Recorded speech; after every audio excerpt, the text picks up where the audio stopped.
ఒక్కసారి మేము ఇలా స్మాల్ బిజినెస్ చేస్తున్నాం, కొంచెం సపోర్ట్ ఇవ్వండి అని చెప్పి ఇంటి చుట్టుపక్కల వాళ్ళకి చెప్పిన తర్వాత కూడా మనల్ని గుర్తు పెట్టుకొని మనల్ని నమ్మి మన క్వాలిటీని చూడకుండానే మన ఇంటికి వచ్చి ఆర్డర్ ఇచ్చే వాళ్ళు ఎంతమంది ఉంటారండి.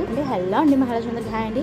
ఇవాళ వీడియోలో వచ్చేసి మనకైతే ఒక చిన్న ఆర్డర్ అయితే వచ్చిందండి. మన చుట్టుపక్కల సరౌండింగ్స్ వాళ్ళకి పెళ్ళి ఉందని చెప్పేసి మేమైతే రూమ్ అనేది షిఫ్ట్ అవ్వామని అయితే చెప్పాను కదండి. మన ఇల్లు అనేది ఎక్కడ ఉందనేది వెతుక్కుంటూ వచ్చి మరి మనకైతే ఆర్డర్ అనేది ఇచ్చారనమాట. ఇలా వెళ్తున్నాం ఫంక్షన్కి అని చెప్పి శారీస్ తీసుకొచ్చి మ్యాచింగ్లో అయితే గ్లాస్ బ్యాంగిల్స్ అయితే అడిగారండి. 3 కలర్లో అయితే తీసుకున్నారనమాట, 3 డజన్లో కూడా. మీరు ఇంత ముందు వీడియోలో చూస్తుంటే ఈ హెయిర్ క్లిప్ని ఆల్రెడీ నేనైతే పోస్టింగ్ అనేది చేశానండి. అదే ఈ క్లిప్ అనమాట. వీళ్ళకే ఆర్డర్ అనేది ఇచ్చారనమాట. మన అయితే ఒక కలర్ అయితే లేదండి, అందుకే 2 డజన్స్ ఇచ్చామన్నమాట ఈ కస్టమర్కి మనం. కానీ చాలా హ్యాపీగా అనిపించిందండి. ఇలా ఒకసారి చెప్పానో లేదో మనల్ని వెతుక్కుంటూ ఆర్డర్ అనేది ఇవ్వడానికి ఇంటికైతే వచ్చారండి. థ్యాంక్ యూ సో మచ్ అండి. మీకు ఇలాగే జరిగితే కామెంట్ చేయండి.